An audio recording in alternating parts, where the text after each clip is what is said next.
Sitting along the banks of the River Tay and upon the Law Hill is Dundee. This is the place where I was born and bred, and where I still live today.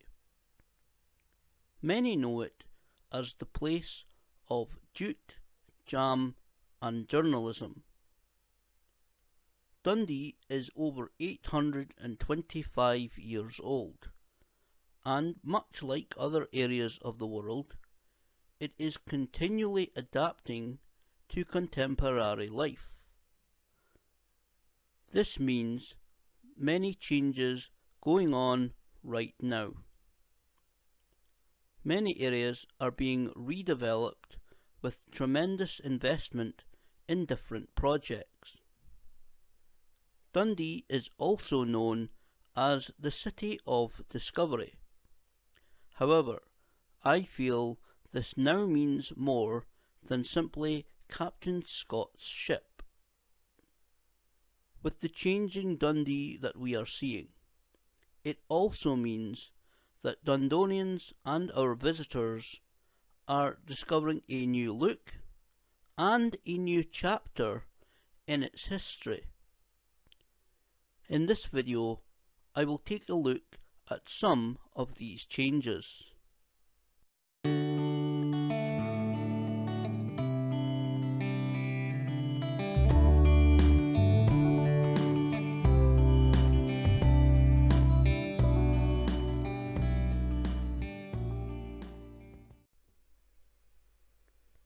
To show some of the changes in Dundee, I might as well start in the neighbourhood of Ardler. This area is an excellent example of some of the redevelopment currently going on. Like many areas of the city I will feature, I have a personal link to it.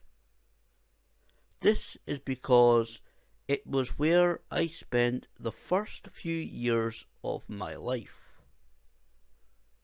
Once covered in blocks of flats, over the past nearly 30 years, more individual houses have been constructed. These have certainly improved the look of what was once a run-down area. To this day, I still spend time here as many of the local SWE wrestling events occur monthly at the Ardler complex. Before I take us to the Healthtown and down towards the city centre, one of the current possible changes that I've decided to highlight here is the local football stadiums. Currently, Dundee has the world record for the closest professional football teams, as Dundee FC's Dens Park and Dundee United's Tannadice Park are situated very near to each other. At the time that I am putting this video together, there are strong talks that Dundee Football Club may seek permission to leave Dens Park, their home of 117 years, and head to the Camperdown area, building a brand new stadium there.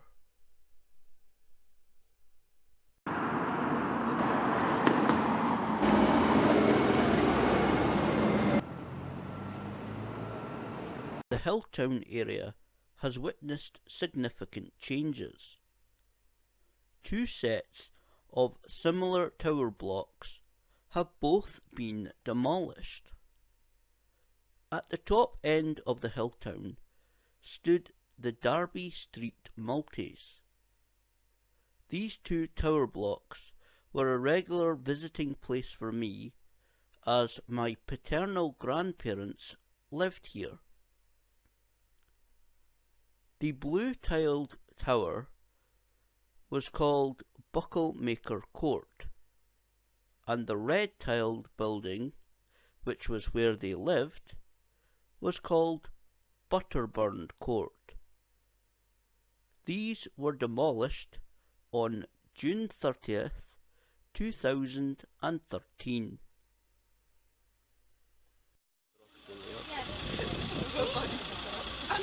Oh, for the birds.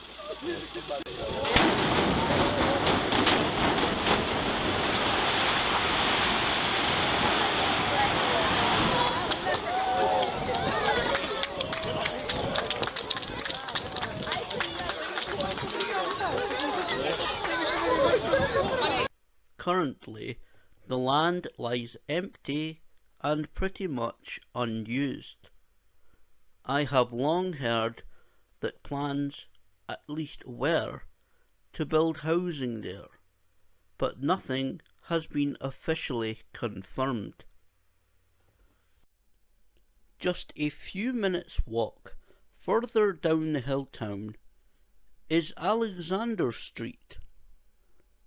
This was where 4 tower blocks, similar to the Derby Street multis, stood. These were demolished in 2011, and for the past several months now, work has been underway there on constructing houses and a school. These works should be finished relatively soon and provide more much-needed housing. The riverside area has seen a couple of changes too. Near the Tay Rail Bridge is one of these, the Seabreeze Pedestrian Bridge. The Seabreeze Pedestrian Bridge opened 2 years ago, connecting the Seabreeze and Riverside areas. The bridge allows safe passage over the railway tracks and marks the arrival into Dundee of trains travelling north to the city.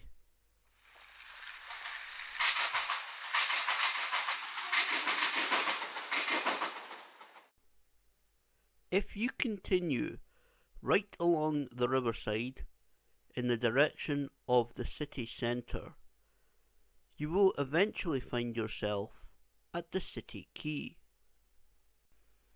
The City Quay, next to the docks, is another area not being left out. Home to the frigate Unicorn, Dundee's other ship and visitor attraction. This area is filled with offices, along with a few takeaways and other businesses. Shortly, it will be the home of a new wakeboarding centre. It seems there are several potential plans for this area. These include rebuilding almost the entire area and the possible moving of the frigate Unicorn. No plans have been endorsed publicly by the council so far, but I'm sure those will be discussed in the near future. It's just a short walk from the city centre to where the last few projects that I will highlight here are taking place. It is these projects that are serving as the catalyst for many of the others. Dundee's train station is also part of the redevelopment. A busy transport hub, the main entrance of the station was demolished and is being rebuilt with facilities reported to include a 120-room hotel on the upper floors. The new building will be curved and 5 stories tall. Completion is due next year around the same time as the V&A Museum opens. The new look train station is of course seen as important. Not only is it centrally located, but it will be the welcoming point to tourists and visitors for Dundee. Slessor Gardens is the new public space near the waterfront. The area was once where the main Dundee Council headquarters stood. It is placed just behind the Caird Hall and was opened by Her Majesty Queen Elizabeth and the Duke of Edinburgh on July 6, 2016. It is an area for the public to relax in during the good weather, which will also host concerts. Artists like Little Mix and Ollie Muirs have performed here in recent months, with many more being planned for the future.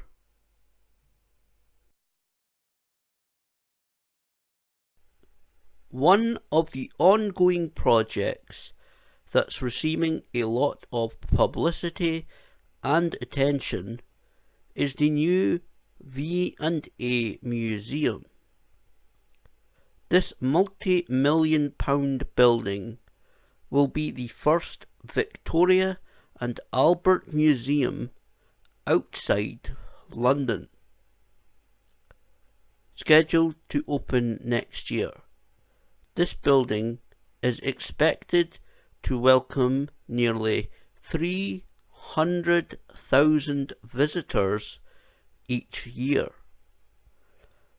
The museum is in a prime and prominent location, just a short walk from the city centre, placed next to the famous RRS Discovery, which is well worth a visit itself, and is also next to the Tay Road Bridge.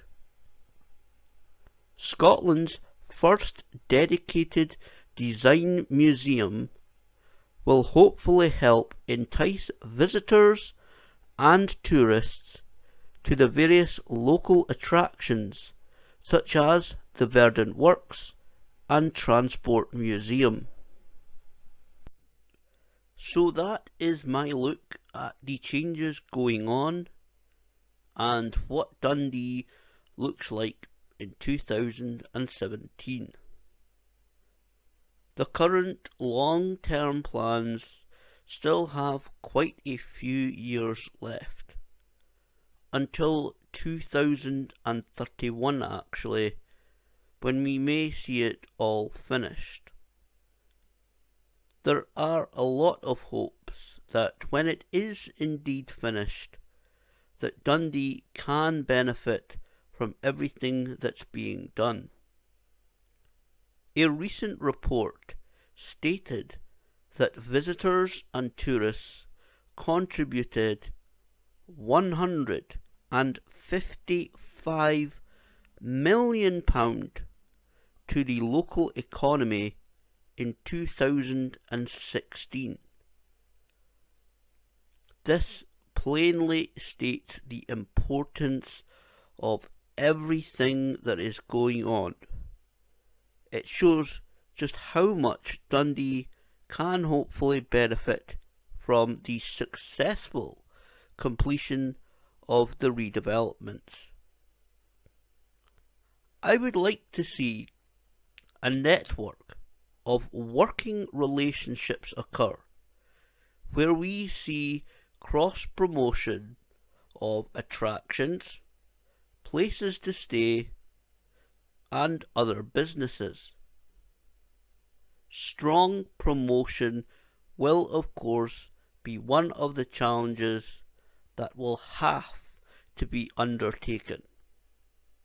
Like many other Dundonians, I have and am seeing a great deal of change to our home. I will of course be keeping an eye on happenings in the city and keeping people up to date here with the latest, especially next year when the V&A Museum opens. Hopefully, we will look back in a few years and see that the work was all worth it.